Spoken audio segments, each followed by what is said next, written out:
We want to solve a system of equations using matrices. In this case, we have a 0x up here, which is kind of nice. I'm going to move that to the second row. I'm going to exchange the first. So right off the bat, I'm going to say row 1 exchange with row 2.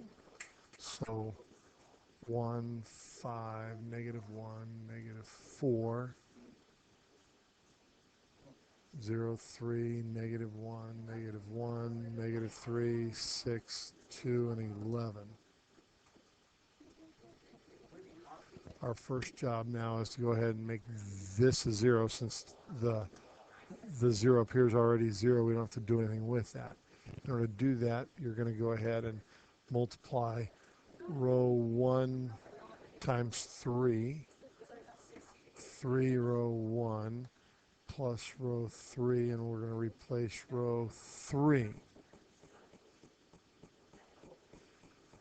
So off to the side here, 3, 15, negative 3, negative 12, negative 3, 6, 2, 11, 0, 21, negative 1, negative 1. So now when I rewrite this, this is going to be 1, 5, negative 1, negative 4, 0, 3, negative 1, negative 1, and now 0, 21, negative 1, negative 1.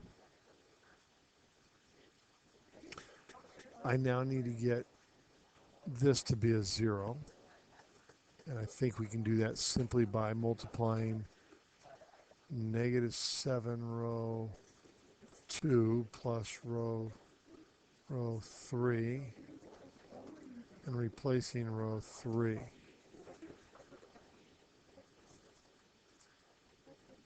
0, negative 21, 7, 7, 0, 21, negative 1, negative 1, and we get 0, 0, 6, and 6. And again, you can factor out a 6 and make that row a 0, 0, 1, 1. So as I rewrite this, this is what we get.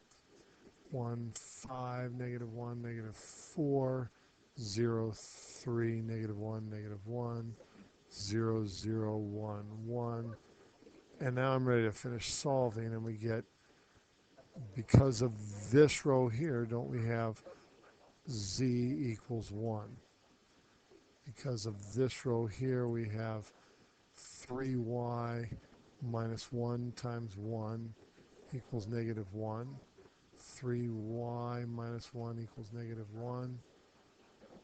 Plus 1 plus 1, 3y equals 0. Therefore, y does equal 0.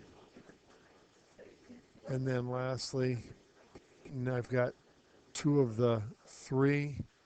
Let's do the last one. That's going to be x plus 5 times 0 minus 1 times 1 equals negative 4.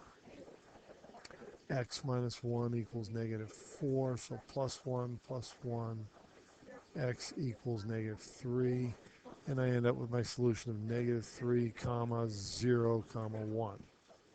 And done. And you can go back and check to see if these are really solutions for this system of equation up there or not.